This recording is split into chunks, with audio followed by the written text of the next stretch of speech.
ജീവൻ തന്നോനേ, ഭൂവിലാരിലും കാണാത്ത സ്നേഹമേ, ആ മാർവിൽ ഞാൻ ചാരിടുന്നപ്പാ, അങ്ങേ പിരിയില്ല എന്നേശുവേ. പ്രാണൻ പോവോളം ജീവൻ തന്നോനേ, ഭൂവിലാരിലും കാണാത്ത സ്നേഹമേ, ആ മാർവിൽ ഞാൻ ചാരിടുന്നപ്പാ, അങ്ങേ പിരിയില്ല എന്നേശുവേ.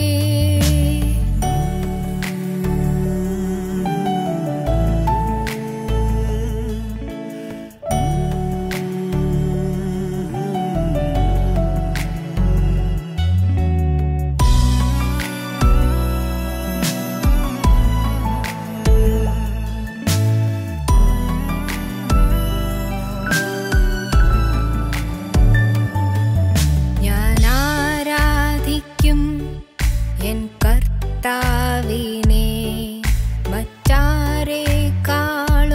വിശ്വസ്തൻ ആയോനേ, ആ സ്നേഹം ക്രൂശിൽ ഞാൻ കണ്ടതാൽ അങ്ങേ പോലെ വേറാരുമില്ലയേ.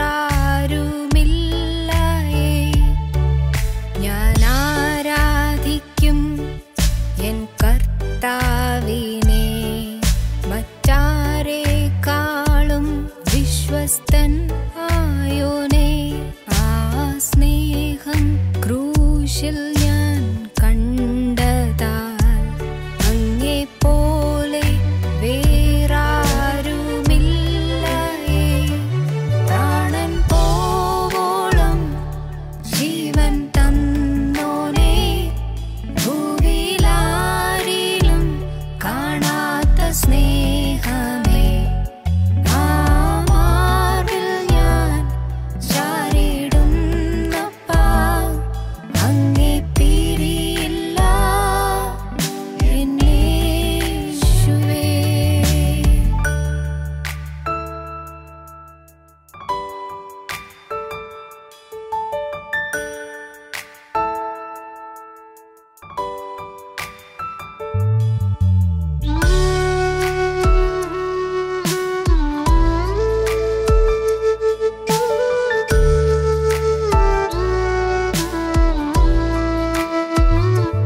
ഞാൻ കേൾക്കുന്നു എന്നാഥൻ ശബ്ദത്തെ, കൈവിരൽ പിടിച്ചെന്നെ നടത്തുന്നു, താഴെ വീഴാതെ എന്നെ താങ്ങിടും, നാഥൻ കൂടെ ഉള്ളതെന്നാശ്വാസം. ഞാൻ കേൾക്കുന്നു എന്നാഥൻ ശബ്ദത്തെ, കൈവിരൽ പിടിച്ചെന്നെ നടത്തുന്നു, താഴെ വീഴാതെ എന്നെ താങ്ങിടും, നാഥൻ കൂടെ ഉള്ളതെന്നാശ്വാസം.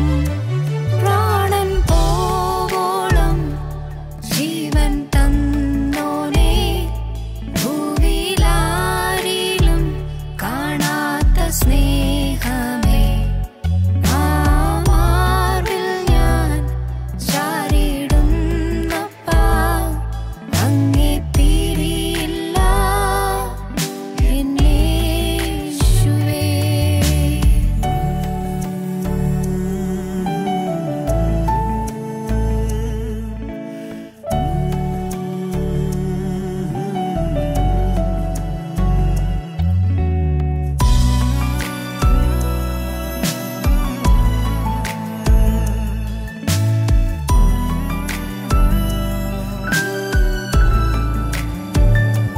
കഴിവല്ല നിൻ കൃപ മാത്രമേ, ഈ പേരും ഉയർച്ചയും നിന്ദാനമേ, എന്നെ നിർത്തിയ നിൻ കരുണയെ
ഞങ്ങളും ക്രൂശിക്കപ്പെട്ട ക്രിസ്തുവിനെ പ്രസംഗിക്കുന്നു. ദൈവ തിരുനാമത്തിന് മഹത്വം ഉണ്ടാകട്ടെ. മത്തായിയുടെ സുവിശേഷം 11-ാം അധ്യായം 25-ാം വാക്യം. പിതാവേ, സ്വർഗത്തിനും ഭൂമിക്കും കർത്താവായുള്ളവേ, നീ ഇത് ജ്ഞാനികൾക്കും വിവേകികൾക്കും മറച്ച് ശിശുക്കൾക്ക് വെളിപ്പെടുത്തിയതുകൊണ്ട് ഞാൻ നിന്നെ വാഴ്ത്തുന്നു. അതേ പിതാവേ, ഇങ്ങനെയല്ലോ നിനക്ക് പ്രസാദം തോന്നിയത്. കരുണയുള്ള കർത്താവ് ആത്മവിവശതയിൽ സംസാരിക്കുകയാണ്. പരിശുദ്ധാത്മാവിൽ നിറവിൻ്റെ തേജസ്സിൻ്റെ അത്യന്ത ശക്തിയിൽ കർത്താവ് പറയുന്ന വാക്ക് ആ സമയത്ത് തന്നെ യേശു പറഞ്ഞത്. പിതാവേ, സ്വർഗത്തിനും ഭൂമിക്കും കർത്താവായുള്ളവേ, നീ ഇത് ജ്ഞാനികൾക്കും വിവേകികൾക്കും മറച്ച് ശിശുക്കൾക്ക് വെളിപ്പെടുത്തിയത് കൊണ്ട് ഞാൻ നിന്നെ വാഴ്ത്തുന്നു. അതേ പിതാവേ, ഇങ്ങനെയല്ലോ നിനക്ക് പ്രസാദം തോന്നിയത്. ദൈവീക മർമ്മങ്ങൾ ജ്ഞാനികൾക്ക് മറഞ്ഞിരിക്കും. വലിയ പരിജ്ഞാനമുള്ളവർക്ക് അത് വെളിപ്പെട്ട് കിട്ടണമെന്നില്ല. വലിയ പാണ്ഡിത്യമുള്ളവർക്ക് മനസ്സിലാകണമെന്നില്ല. വലിയ പാരമ്പര്യ തികവും അഭിമാനകരമായ പൂർവികമായ ശ്രേഷ്ഠതയുമുള്ളവർക്കും അത് മനസ്സിലാകണമെന്നില്ല. നല്ല വിദ്യാസമ്പന്നരാണ് എന്നുള്ളത് കൊണ്ട് മാത്രം ദൈവികമായ മർമ്മങ്ങൾ ഗ്രഹിക്കാൻ പറ്റണമെന്നില്ല.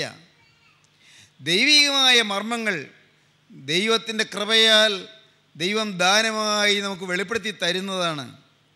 പിതാവേ, സ്വർഗത്തിനും ഭൂമിക്കും നാഥനായുള്ളവേ, സ്വർഗത്തിനും ഭൂമിക്കും കർത്താവായുള്ളവേ, നീ ഇത് ജ്ഞാനികൾക്കും വിവേകികൾക്കും മറച്ച് ശിശുക്കൾക്ക് വെളിപ്പെടുത്തിയത് കൊണ്ട് ഞാൻ നിന്നെ വാഴ്ത്തുന്നു. അതേ പിതാവേ, അങ്ങനെയല്ലോ നിനക്ക് പ്രസാദം തോന്നിയത്. സ്വർഗീയ മർമ്മങ്ങൾ, അതാണ് നാം ഈ കഴിഞ്ഞ കുറേ ദിവസങ്ങളായി ഗൗരവതരമായ ധ്യാനത്തിന് നാം ശ്രദ്ധാവിഷയമാക്കിക്കൊണ്ടിരിക്കുന്നത്. ഈ മരണത്തിന് അധീനമായ ശരീരത്തിൽ നിന്ന് എന്നെ ആര് വിടുവിക്കും? കരയുകയാണ്. ദൈവപുരുഷൻ പ്രാർത്ഥിക്കുകയാണ്. എന്താണ് ശൗൽ പ്രാർത്ഥിക്കുന്നത്? സെൻറ്റ് പോളായിത്തീർന്ന ശൗൽ, തർസോസിലെ ശൗൽ പ്രാർത്ഥിക്കുന്നത് എന്താണ്? ഞാൻ അരിഷ്ട മനുഷ്യൻ, അയ്യോ അയ്യോ ഞാൻ അരിഷ്ട മനുഷ്യൻ, ഓ wretched man that I am, അയ്യോ ഞാൻ അരിഷ്ട മനുഷ്യൻ, ഞാൻ എത്ര നികൃഷ്ടനായ മനുഷ്യനാണ്, ഞാൻ എത്ര നീചനായ മനുഷ്യനാണ്, ഹൗ റെച്ചഡ് ഐ ആം, ഞാൻ എത്രമാത്രം അരിഷ്ടനാണ്, ഓ wretched man that I am, അയ്യോ ഞാൻ അരിഷ്ട മനുഷ്യൻ, ഈ മരണത്തിനധീനമായ ശരീരത്തിൽ നിന്ന് എന്നെ ആര് വിടുവിക്കും? കഴിഞ്ഞ പ്രാവശ്യം നാം അതിനെക്കുറിച്ച് ചിന്തിച്ചു തുടങ്ങി. മനുഷ്യന് അസാധ്യമായത് ദൈവം സാധിപ്പിച്ചു തരുന്നു. റോമർക്കെഴുതിയ ലേഖനം 7-ാം അധ്യായത്തിൽ 24-ാം വാക്യത്തിൽ ഇങ്ങനെ പ്രാർത്ഥിച്ചു, നിലവിളിച്ചു, ഞരങ്ങി കരഞ്ഞു, അയ്യോ ഞാൻ അരിഷ്ട മനുഷ്യൻ, ഈ മരണത്തിനധീനമായ ശരീരത്തിൽ നിന്ന് എന്നെ ആര് വിടുവിക്കും എന്ന് നെടുവീർപ്പോടെ വിലപിച്ചു. എന്നാൽ 8-ാം അധ്യായത്തിൻ്റെ ആരംഭത്തിൽ പറഞ്ഞു, ജീവൻ്റെ ആത്മാവിൻ്റെ പ്രമാണം എനിക്ക് പാപത്തിൻ്റെയും മരണത്തിൻ്റെയും പ്രമാണത്തിൽ നിന്ന് ക്രിസ്തുയേശുവിൽ സ്വാതന്ത്ര്യം വരുത്തിയിരിക്കുന്നു.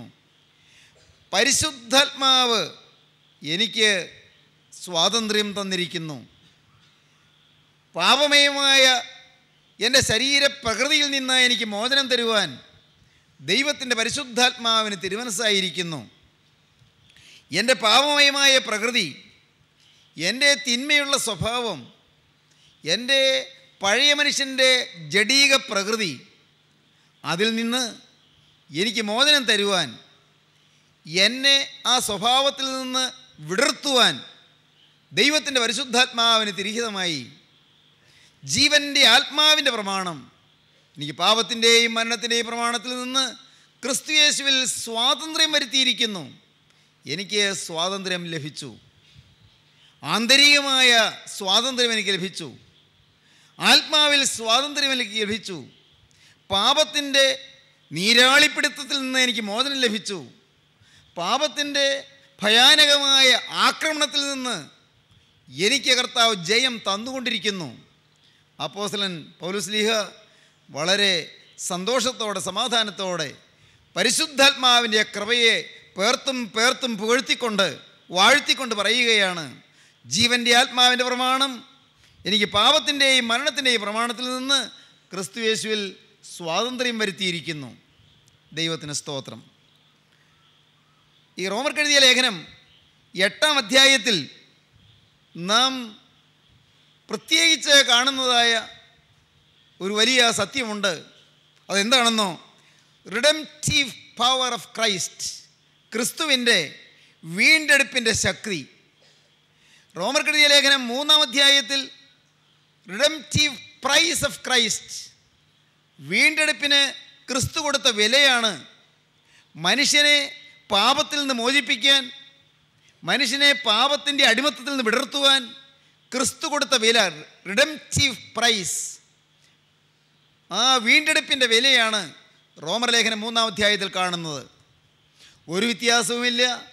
എല്ലാവരും പാപം ചെയ്തു, ദൈവ തേജസ് ഇല്ലാത്തവരായി തീർന്നു. നന്മ ചെയ്യുന്നവനില്ല, ഒരുത്തൻ പോലുമില്ല. ദൈവത്തിൻ്റെ കൃപയാൽ, ദൈവത്തിൻ്റെ ഏകജാതനായ ക്രിസ്തുയേശുവിൻ്റെ കൃപയാൽ, ദൈവത്തിൻ്റെ കൃപയാൽ ക്രിസ്തുയേശുവിൻ്റെ വീണ്ടെടുപ്പ് മൂലം സൗജന്യമായി എത്രയേ നീതീകരിക്കപ്പെടുന്നത്. വിശ്വസിക്കുന്നവർക്ക് അവൻ തൻ്റെ രക്തം മൂലം പ്രായശ്ചിത്തമാകുവാൻ ദൈവം അവനെ പരസ്യമായി നിർത്തിയിരിക്കുന്നു. റോമർക്കെഴുതിയ ലേഖനം 3-ാം അധ്യായം 23-24 വാക്യങ്ങൾ വായിക്കുമ്പോൾ നാം അത് കാണും. ഒരു വ്യത്യാസവുമില്ല. എല്ലാവരും പാപം ചെയ്തു, ദൈവ തേജസ് ഇല്ലാത്തവരായി തീർന്നു. നന്മ ചെയ്യുന്നവനില്ല, ഒരുത്തൻ പോലുമില്ല. എല്ലാവർക്കും നിലവിളിക്കാനേ വകയുള്ളൂ. ആത്മാർത്ഥതയുള്ള എല്ലാവർക്കും നെടുവീർപ്പെടാനേ വകയുള്ളൂ. അയ്യോ, ഞാൻ അരിഷ്ട മനുഷ്യൻ, ഈ മരണത്തിന് അധീനമായ ശരീരത്തിൽ തന്നെ ആര് വിടുവിക്കും? ഒരു വ്യത്യാസവുമില്ല. എല്ലാവരും പാപത്തിനടിമകളാണ്. പാപം ചെയ്യാത്തപ്പോഴും പാപത്തിൻ്റെ അടിമയാണ്. പാപത്തിൻ്റെ പ്രവൃത്തി വരാത്തപ്പോഴും പാപത്തിൻ്റെ അടിമയാണ്. പാപത്തിൻ്റെ വാക്കുകൾ വരാത്തപ്പോഴും പാപത്തിൻ്റെ അടിമയാണ്. പാപത്തിൻ്റെ ചിന്ത വരാത്തപ്പോഴും പാപിയാണ്, പാപത്തിൻ്റെ അടിമയാണ്. ഒരു വ്യത്യാസവുമില്ല. പണ്ഡിതനെന്നും പാമരനെന്നും വ്യത്യാസമില്ല. അക്ഷരാഭ്യാസം ഉള്ളവനെന്നും നിരക്ഷരകുക്ഷിയെന്നും വ്യത്യാസമില്ല. സമ്പന്നനെന്നും ദരിദ്രനെന്നും വ്യത്യാസമില്ല. സ്ത്രീയെന്നും പുരുഷനെന്നും വ്യത്യാസമില്ല. വൃദ്ധനെന്നും ശിശുവെന്നും വ്യത്യാസമില്ല. ഒരു വ്യത്യാസവുമില്ല. എല്ലാവരും പാപം ചെയ്ത് ദൈവ തേജസ്സില്ലാത്തവരായി തീർന്നു. അവൻ്റെ കൃപയാൽ, ദൈവത്തിൻ്റെ കൃപയാൽ ക്രിസ്തുയേശുവിൻ്റെ വീണ്ടെടുപ്പ് മൂലം സൗജന്യമായി എത്രയേ നീതീകരിക്കപ്പെടുന്നത്. അവൻ കൊടുത്ത പ്രൈസ് എന്താണ്? വില എന്താണ്? വിശ്വസിക്കുന്നവർക്ക് അവൻ, ക്രിസ്തു, തൻ്റെ രക്തം മൂലം പ്രായശ്ചിത്തമാകുവാൻ ദൈവം ക്രിസ്തുവിനെ, അവനെ പരസ്യമായി നിർത്തിയിരിക്കുന്നു. ദൈവത്തിന് സ്തോത്രം. എന്ത് മനോഹരമായ അനുഭവ സമ്പത്താണ് നമുക്കവിടെ കിട്ടുന്നത്. The redemptive price. ഇത് വെളിപ്പെട്ട് കിട്ടുന്ന ഒരു മർമ്മമാണ്. ഇത് അനുഭവിക്കാൻ സാധിക്കുന്ന ഒരു മഹാഭാഗ്യമാണ്. കഴിഞ്ഞകാല പാപങ്ങളെല്ലാം ക്ഷമിച്ചു എന്ന്, പാപത്തിന് വിധേയമായ എൻ്റെ ആളത്വം ക്രിസ്തു മാറ്റിയെന്ന്, പാപമയമായ എൻ്റെ പ്രകൃതി ക്രിസ്തു രൂപാന്തരപ്പെടുത്തിയെന്ന്, എൻ്റെ കോപസ്വഭാവം ക്രിസ്തു മാറ്റിയെന്ന്, എൻ്റെ വാശിയും വഴക്കും പിണക്കവും വൈരാഗ്യവും പകയും വിദ്വേഷവും എൻ്റെ കരുണയുള്ള കർത്താവിൻ്റെ കൃപയാൽ എനിക്ക് കർത്താവ് മാറ്റി തന്നു എന്ന് അനുഭവിക്കാൻ കഴിയുന്നത് ഒരു മഹാഭാഗ്യമാണ്.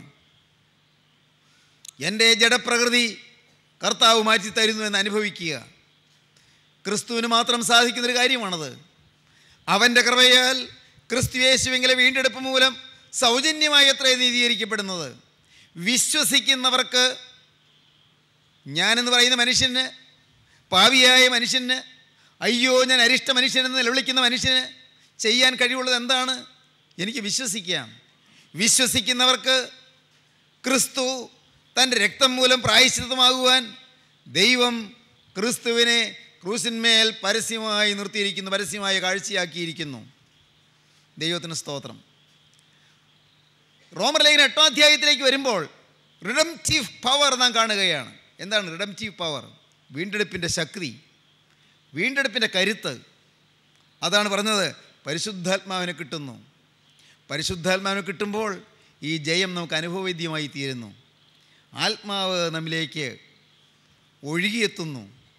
ആർക്കാണ് ഈ ആത്മാവിനെ കിട്ടുക? ഈ പരിശുദ്ധാത്മാവിനെ ആർക്കാണ് കിട്ടുക? സ്നേഹിതരെ, നിങ്ങൾ ചിന്തിച്ചിട്ടുണ്ടോ? പരിശുദ്ധാത്മാവിനെ കിട്ടാൻ എന്ത് ചെയ്യണം? പരിശുദ്ധാത്മാവ് ജീവജലമാണെന്ന് പറയും. ജീവജലം, ജലം ഒഴുകുന്നത് താഴേക്കാണ്. ഞാനെന്ന് പറയുന്ന മനുഷ്യൻ എൻ്റെ ഉള്ളം താഴ്ത്തി വെച്ചാൽ പരിശുദ്ധാത്മാവിനെ കിട്ടും. എനിക്ക് നന്മയൊന്നുമില്ല എന്ന് ഞാൻ അംഗീകരിച്ച്, എനിക്ക് അഭിമാനകരമായി ഒന്നുമില്ല എന്ന് ഞാൻ സ്വയം ഹൃദയത്തിൽ സമ്മതിച്ച്, വാക്കിലുള്ളതായ ഏതെങ്കിലും ഉച്ചാരണമല്ല, എൻ്റെ കർത്താവേ സത്യം, എൻ്റെ തനി ആളത്വം പാവമയമാണ്, O wretched man that I am, അയ്യോ ഞാൻ അരിഷ്ട മനുഷ്യൻ, ഈ മരണത്തിന് അധീനമായ ശരീരത്തിൽ തന്നെ ആര് വിടുവിക്കുമെന്ന് ഉള്ളം നൊന്ത് എളിമയോടെ പ്രാർത്ഥിക്കുമ്പോൾ അവിടെ പരിശുദ്ധാത്മാവ് കടന്നു വന്ന് നമ്മിലേക്ക് ഒഴുകിയെത്തി നമുക്ക് അസാധ്യമായത് നമുക്ക് സാധിപ്പിച്ച് തരുന്നു.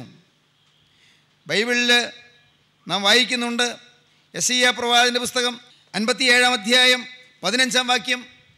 ഇതിനു മുൻപ് നാം ചിന്തിച്ചിട്ടുള്ളൊരു വാക്യമാണത്.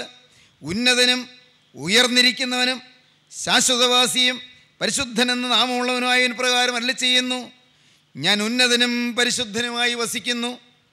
താഴ്മയുള്ളവരുടെ മനസ്സിനും മനസ്താപമുള്ളവരുടെ ഹൃദയത്തിനും ചൈതന്യം വരുത്തുവാൻ മനസ്താപവും മനോവിനയവും ഉള്ളവരോടുകൂടെയും വസിക്കുന്നു. ദൈവത്തിന് സ്തോത്രം. ആർക്കാണ് പരിശുദ്ധാത്മാവിനെ കിട്ടുന്നത്? മനസ്താപമുള്ളവർക്ക് കിട്ടും, മനോവിനയമുള്ളവർക്ക് കിട്ടും. ഉന്നതനും ഉയർന്നിരിക്കുന്നവനും ശാശ്വതവാസിയും പരിശുദ്ധനെന്ന് നാമമുള്ളവനുമായവൻ നിത്യനായ ദൈവം പ്രകാരം അരുളി ചെയ്യുന്നു, ഞാൻ ഉന്നതനും പരിശുദ്ധനുമായി വസിക്കുന്നു. താഴ്മയുള്ളവരുടെ മനസ്സിനും മനസ്താപമുള്ളവരുടെ ഹൃദയത്തിനും ചൈതന്യം വരുത്തുവാൻ മനസ്താപവും മനോവിനയവും ഉള്ളവരോടുകൂടെയും വസിക്കുന്നു. പ്രിയപ്പെട്ടവരെ, മനസ്താപം, തകർന്ന ഹൃദയം, O wretched man that I am, അയ്യോ ഞാൻ അരിഷ്ട മനുഷ്യൻ, എൻ്റെ കർത്താവെ ഞാൻ ആഗ്രഹിക്കുന്ന നന്മ ഞാൻ ചെയ്യുന്നില്ല, ആഗ്രഹിക്കാത്ത തിന്മ എന്നിൽ വന്നു പോകുന്നു, ഞാൻ ഇച്ഛിക്കുന്ന നന്മ ചെയ്യാൻ സാധിക്കാതെ ഇച്ഛിക്കാത്ത തിന്മ ചെയ്യത്തക്കവണ്ണം ഒരു പാപത്തിൻ്റെ പ്രമാണം ഞാൻ എൻ്റെ ശരീരത്തിൽ കാണുന്നു. കർത്താവെ ഞാൻ അരിഷ്ട മനുഷ്യൻ, ഞാനൊരു നികൃഷ്ട മനുഷ്യൻ. ആ എളിമ നമ്മുടെ ഹൃദയത്തിൽ വരുമ്പോൾ, ആ താഴ്മ നമ്മുടെ ഹൃദയത്തിൽ വരുമ്പോൾ, അപ്പോൾ പരിശുദ്ധാത്മാവ് അവിടെ ഒഴുകിയെത്തും. ഉന്നതനും ഉയർന്നിരിക്കുന്നവനും ശാശ്വതവാസിയും പരിശുദ്ധനെന്ന് നാമമുള്ളവനുമായവൻ ഇപ്രകാരം അരുളി ചെയ്യുന്നു, ഞാൻ ഉന്നതനും പരിശുദ്ധനുമായി വസിക്കുന്നു. താഴ്മയുള്ളവരുടെ മനസ്സിനും മനസ്താപമുള്ളവരുടെ ഹൃദയത്തിനും ചൈതന്യം വരുത്തുവാൻ മനസ്താപവും മനോവിനയവും ഉള്ളവരോടുകൂടെയും വസിക്കുന്നു. നമ്മുടെ ഹൃദയം താഴ്ത്തിക്കൊടുക്കുന്നു. പൗലോസിലേക്ക് സാധിച്ചത് അതാണ്. ആ എളിമ വന്നു, ആ താഴ്മ വന്നു, ആ മനോവിനയം വന്നു, ആ തകർന്ന ഹൃദയം വന്നു, ആ നുറുങ്ങിയ മനസ്സ് വന്നു. അത് ഒരു നിഷേധാത്മക സമീപനമല്ല, അത് ഒരു നെഗറ്റിവിറ്റി അല്ല, നെഗറ്റീവ് തിങ്കിങ് അല്ല, നിഷേധാത്മക സമീപനമല്ല. ഉള്ള അവസ്ഥ തുറന്ന് സമ്മതിക്കുകയാണ്. കർത്താവെ ഞാനൊരു പരാജയപ്പെട്ട മനുഷ്യനാണ്.